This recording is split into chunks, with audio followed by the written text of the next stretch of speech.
tous, bienvenue dans cette nouvelle vidéo à 40 minutes du match PSG Nice, victoire obligatoire comme à tous les matchs, à 3 jours de Dortmund, ou plutôt à 4 jours du match contre Dortmund, au Parc des Princes, à domicile, un jour en moins de récupération pour les Allemands. Donc voilà, on aura un jour en plus de récupération, on n'aura pas le voyage à faire, voilà, normalement. En plus, normalement, les joueurs de Dortmund devaient arriver dimanche ou lundi. Nous, on sera à Paris. On est là depuis vendredi. On n'a pas de voyage à faire. Normalement, on a une meilleure équipe qu'eux. Normalement, on devrait s'imposer. Mais attention quand même. Voilà. On doit s'imposer comme à tous les matchs. Mais il faudra déjà montrer aujourd'hui qu'on est sur la continuité du match de Lens, du match de Lyon. Mais cette fois-ci, peut-être avec un clean sheet. Ça serait mieux. Et très très intéressant. Alors, on commence avec Kyle Walker. Kyle Walker qui prolonge à Manchester City jusqu'en 2026. Kyle Walker, un très bon latéral droit de Guardiola et Guardiola de Manchester City, hein. Et Guardiola, pour rappel, il était nommé capitaine après le départ de Gundogan cet été. Donc voilà, très bon joueur là aussi. Très bon joueur anglais.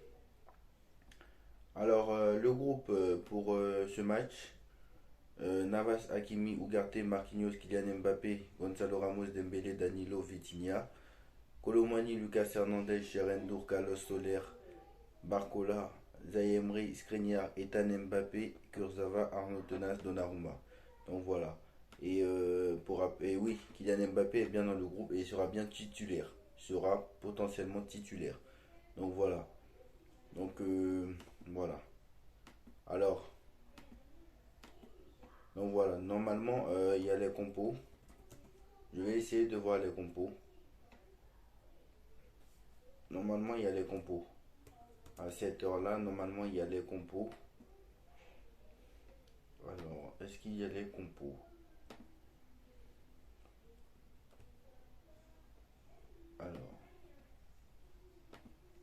Alors, pour rappel aussi, comme je l'ai dit hier, je crois si je ne me trompe pas, Marco Verratti sera rendu hommage. Le PSG va rendre hommage à Marco Verratti. Donc, comme je l'ai dit hier,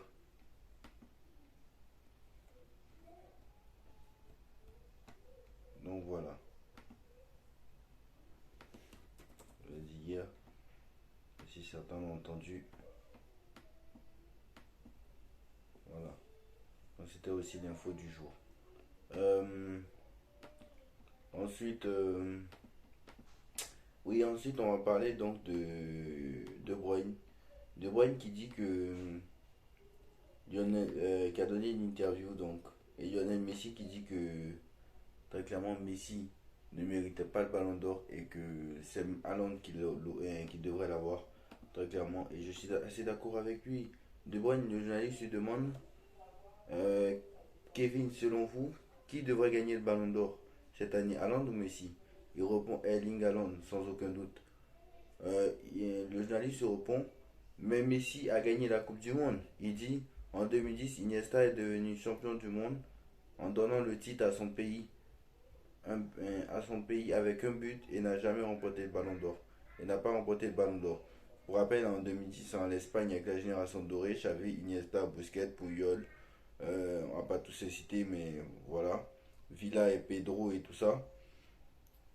Iniesta, finale contre les Pays-Bas en 2010.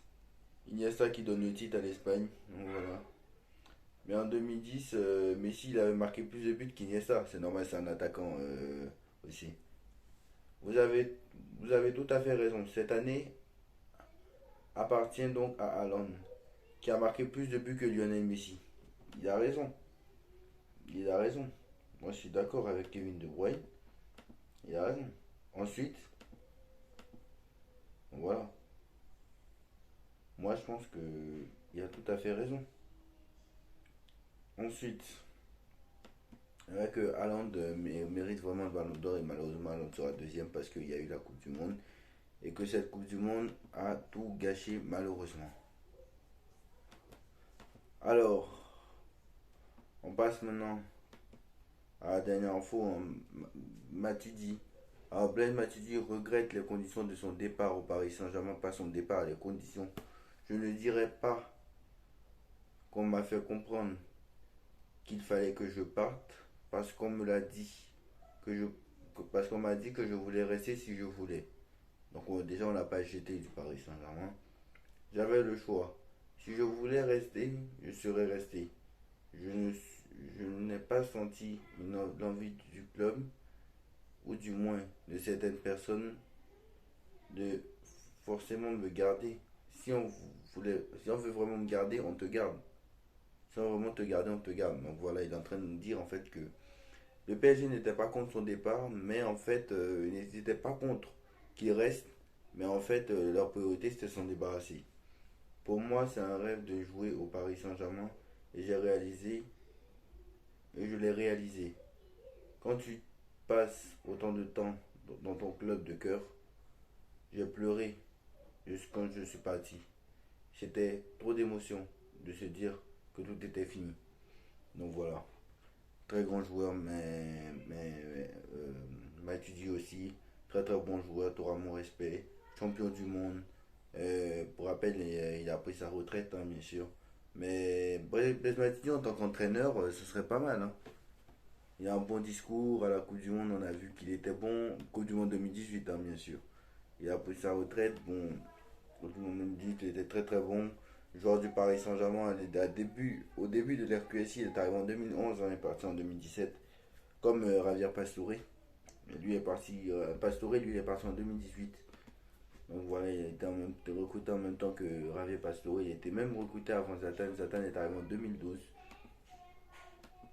Donc voilà. Donc on espère voir un Paris Saint-Germain comme d'habitude. Avec la manière, tout simplement. Avec la manière, tout simplement. Voilà. Et voilà, c'est la fin de cette vidéo. Dites-moi en commentaire ce que vous en pensez. Dites-moi ce que vous en pensez de l'interview, hein, de Matuidi aussi. Et de l'interview surtout de Kevin De Bruyne qui dit que Haaland lui méritait. Dites-moi en commentaire ce que vous en pensez. On like, on partage, on commente, on s'abonne et on se retrouve tout à l'heure pour le débrief PSG Nice. Tchuss.